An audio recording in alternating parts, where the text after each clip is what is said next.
بسم اللہ الرحمن الرحیم۔ اعوذ باللہ من الشیطان الرجیم، بسم اللہ الرحمن الرحیم۔ عزیز طلباء کرام، ہماری گفتگو امر 12 میں چل رہی تھی کہ آیا ایک لفظ کا استعمال ایک سے زیادہ معانی میں جائز ہے یا نہیں۔ تو اس حوالے سے ہم نے تقریباً 4 اقوال ذکر کیے یا 3 اقوال جن کو جمع کر سکتے ہیں کہ ایک یہ ہے کہ عقلاً جائز نہیں ہے، یہ مصنف کا کہنا ہے۔ ایک یہ ہے کہ نہیں، قید وحدت کی وجہ سے جو وضع میں قید ہے یہ استعمال نہ جائز نہیں ہے، نہ حقیقتاً نہ مجازاً۔ جبکہ تیسرا قول جو وہ تفصیل کا ہے کہ بھئی حقیقتاً استعمال جائز نہیں ہے لیکن مجازاً استعمال جو ہے مفرد میں جائز ہے۔ اسی قول کو صاحب معالم اس طرح سے بیان کرتے ہیں کہ بھئی یہ استعمال جو ہے مفرد میں جائز نہیں ہے لیکن تثنیہ اور جمع میں جو ہے وہ اس کا استعمال جائز ہے۔ اور اس عبارت کو ہم نے حل کیا تھا کہ جس میں آخری قول جو ذکر ہوا وہ مصنف کا ذکر ہوا کہ اظہرها عدم جواز الاستعمال فی اکثر عقلاً کے اظہر ترین اقوال جو ہیں، اقوال میں جو زیادہ ظاہر ترین قول ہے وہ یہ ہے کہ یہ استعمال جو ہے وہ عقلاً جائز نہیں ہے۔ اس قول کا دلیل کیا ہے؟ اس کو اگر ہم مختصر الفاظ میں ذکر کریں تو مصنف نے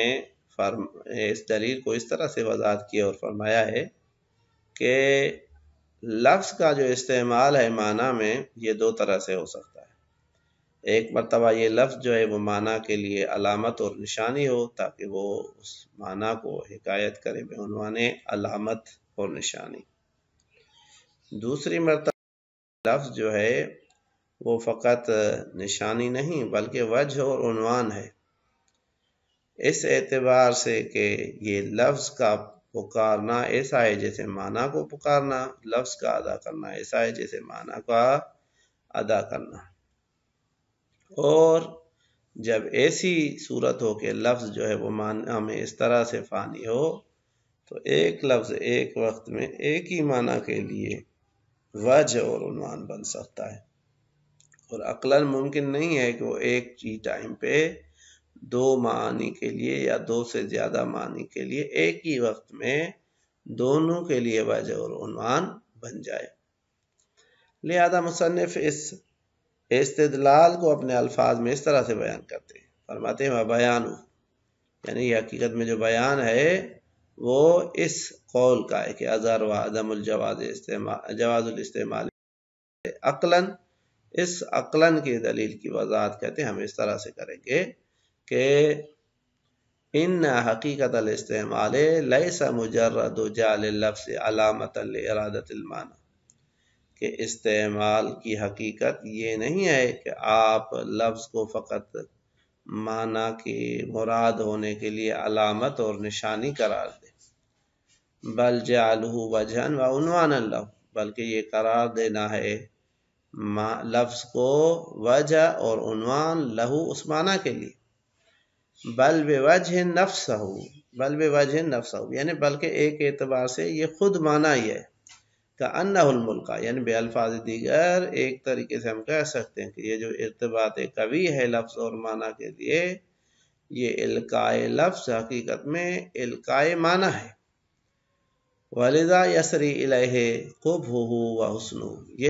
ہے کہ معنی کا جو حسن و قبح ہے وہ یسری الیہ، وہ اس لفظ کی طرف جو ہے نا وہ سرایت کرتا ہے، کما لا یخفی، جس طرح سے یہ چیز مخفی نہیں ہے۔ وَلَا يَكَادُ يُمْكِنُ جَعْلُ اللَّفْظِ كَذَلِكَ إِلَّا لِمَعْنَىٰ وَاحِدٍ، اور اس طرح سے لفظ کو قرار دینا جو ہے وہ ایک سے زیادہ معنی کے لیے ممکن نہیں ہے، یعنی اگر لفظ عنوان بنے، وجہ بنے اس طرح سے کہ وہ حاکی نہ ہو بلکہ خود محکی کی جگہ پہ اس کی اہمیت ہو جائے کہ جیسے وہ خود محکی آ گیا ہے وہاں پہ، تو وہ ایک ہی معنی کے لیے ہو سکتا ہے، ایک سے زیادہ معنی کے لیے نہیں ہو سکتا۔ لہذا فرماتے ہیں وَلَا يَكَادُ يُمْكِنُ جَعْلُ اللَّفْظِ كَذَلِكَ، کہ لفظ کو اس طرح سے قرار دینا، كَذَلِكَ ایک اشارہ ہے اس طرح کی، یعنی وہ وجہ اور عنوان ہو، اس طرح سے لفظ کو قرار دینا ممکن نہیں ہے، الا لمعنی واحد، مگر ایک ہی معنی کے لیے، ان لہذا ہکذا فی ارادت معنی، کیونکہ یہ بات واضح ہے کہ لفظ کا لحاظ کرنا اس طرح سے معنی کے مراد لینے میں کہ وہ اس کا وجہ اور عنوان بن جائے، ینافی لہذا کذالک فی ارادت الاخر، یہ ایک معنی میں اس طرح سے لفظ کا لحاظ منافات رکھتا ہے کہ اس لفظ کو اسی طرح سے وجہ اور عنوان قرار دیا جائے دوسری معنی کے ارادے کے وقت۔ بس یہ نہیں ہو سکتا ایک ہی استعمال میں انسان دو ارادے رکھے، دو مختلف معنی کے ارادے کرے، اور ہر ایک ارادہ دوسرے سے مستقل ہو اور وہ معنی میں شامل ہو کہ بھئی اس لفظ سے مراد دونوں معنی ہیں، یہ کہتے نہیں ہو سکتا۔ حیث ان لہذا کذالک لا یکاد یکون الا بتبع لحاظ المعنی فانیا فی، کیونکہ لفظ کا اس طرح سے مستقلاً عنوان اور وجہ بننا معنی کے لیے یہ لا یکاد یکون، یہ نہیں ہو سکتا الا بتبع لحاظ المعنی فانیا فی، مگر جبکہ یہ لحاظ کیا جائے کہ وہ معنی جو ہے وہ لفظ میں فنا ہو جائے، فنا الوجہ فی الوجہ، جس طرح سے چہرہ جو ہے وہ انسان کے جسم میں جس کا وہ وجہ یا چہرہ ہے اس میں فنا ہوتا ہے، اس کے وجود میں فنا ہوتا ہے، یہاں پہ بھی ایسے ہی ہے، والعنوان فی المعنون، یا جیسے عنوان معنون میں فنا ہو جاتا ہے، اسی طرح سے یہاں پہ بھی لفظ جو ہے وہ معنی میں فنا ہو جاتا ہے۔ وما هو کیف یمکن ارادۃ معنی آخر ما هو کذالک فی استعمال واحد، بس کس طرح سے ہو سکتا ہے کہ پھر اسی لفظ سے ایک دوسری معنی کا ارادہ کیا جائے کہ لفظ اس میں بھی فانی ہو اور وہ بھی ایک ہی استعمال میں، یہ نہیں ہو سکتا۔ ما استلزامی للحاظ آخر غیر لحاظی کذالک فی ھذا الحال، جبکہ یہ ممکن ہے کہ بھئی یعنی یہ اگر ہم کہیں کہ بھئی ایسا ممکن ہے تو لازم آتا ہے دوسرا لحاظ بھی کیا جائے اس لحاظ کے علاوہ جو بھی اسی طرح سے ہو، اسی حال میں کہ لفظ اس پہلے لفظ میں لفظ جو ہے وہ پہلے معنی میں فنا ہے، اب ہم کہیں کہ اسی لفظ کو ہم نے لحاظ کیا ہے اور معنی دوم میں وہ فانی ہو، یہ نہیں ہو سکتا۔ وبالجملۃ لا یکاد یمکن فی حال استعمال واحد لحاظہ وجہا لمعنیین، بس خلاصہ کلام ہم اس کو اس طرح سے سمیٹ سکتے ہیں کہ بھئی یہ ممکن نہیں ہے کہ ایک ہی استعمال میں لحاظ کیا جائے لفظ کا کہ وہ چہرہ بنے دو معنی کے لیے، وَفَانِيًا فِي الْاثْنَيْنِ، اور یہ فانی ہو دونوں معانی میں، إِلَّا أَن يَكُونَ اللَّاحِظُ أَحْوَلُ الْعَيْنَيْنِ، مگر ہم یہ فرض کریں کہ وہ انسان جو لحاظ کرنے والا ہے اس کی آنکھیں کام نہیں کر رہی، یہ ایک فوش علمی دیا ہے مصنف نے جس کا ہم ترجمہ نہیں کرتے، تو کہتے ہیں اگر وہ نہ ہو تو اس طرح سے لحاظ کرنا ممکن نہیں ہے۔ اب پہلے قول کا دلیل ذکر ہو چکا، دو قول دیگر جو یہاں پہ ذکر ہوئے ہیں، فن کا دہ بذالک امتناع استعمال لفظ مطلقا فی اکثر من معنی بنحو الحقیقت او المجاز، کہتے ہیں یہ جو ہم نے دلیل بیان کی اس سے پتہ چلتا ہے کہ لفظ کا ایک سے زیادہ معانی میں استعمال چاہے وہ مفرد ہو یا غیر مفرد ہو، بنحو حقیقت ارادہ کیا گیا ہو چاہے بنحو مجاز ارادہ کیا گیا ہو، یہ دونوں تینوں صحیح ہیں، کیونکہ اس کا محال ہونا عقلاً لازم آتا ہے، امتناع جو ہے وہ عقلاً ہے، جب عقلاً ہے تو اس میں فرق نہیں ہے کہ لفظ ایک ہو یا ایک سے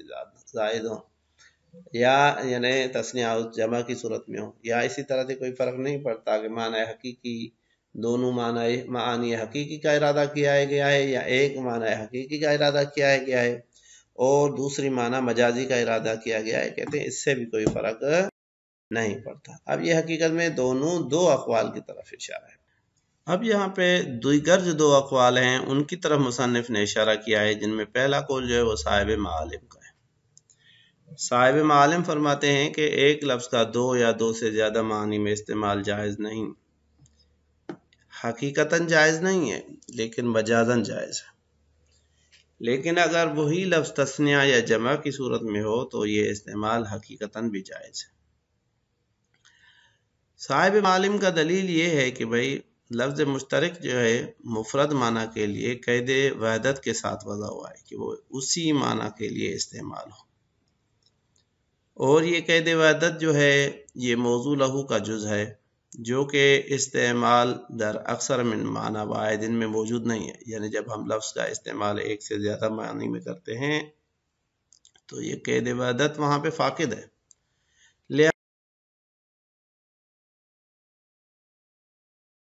لفظ در معنی موضوع لہو نہیں ہوگا، کیونکہ معنی موضوع لہو میں قید وحدت شامل تھی جو یہاں پہ نہیں۔ البتہ مجازن جو ہے یہ استعمال صحیح ہوگا، لیکن تثنیہ اور جمع میں جب اسی لفظ کو استعمال کیا جائے کیونکہ وہاں پہ قید وحدت نہیں ہے، لہذا یہ استعمال جو ہے وہ صحیح ہوتا ہے۔ مصنف کو اس کا جواب یہ دیتے ہیں کہ بھئی الفاظ جو ہیں وہ فقط معانی کے لیے وضع ہوئے ہیں، معنی یہ موضوع لہو جو ہیں، اور قید وحدت جو ہے وہ ان کا جز نہیں ہے۔ کہیں پہ بھی شارح نے یہ نہیں کہا کہ بھئی میں اس لفظ کو قید وحدت کے ساتھ جو ہے نا وہ استعمال کرتا ہوں یا موضوع وضع کرتا ہوں اس معنی کے لیے بے اضافے قید وحدت، تو ایسی کوئی قید جو ہے وہ ہمیں نہیں ملتی۔ دوسرا قول جو ہے وہ صاحب قوانین مرزا قمی کا ہے کہ وہ فرماتے ہیں کہ ایک لفظ کا دو یا اس سے زیادہ معنی میں استعمال اصلاً جائز، اور یہ عدم جواز مطلقاً ہے، یعنی نہ حقیقتاً نہ مجازاً، یعنی نہ حقیقتاً جائز ہے نہ مجازاً جائز ہے۔ اس کی دلیل وہ یہ لاتے ہیں کہ بھائی لفظ مشترک جو ہے وہ قید وحدت جو ہے نا اس میں موضوع لہو کے لیے قید نہیں ہے،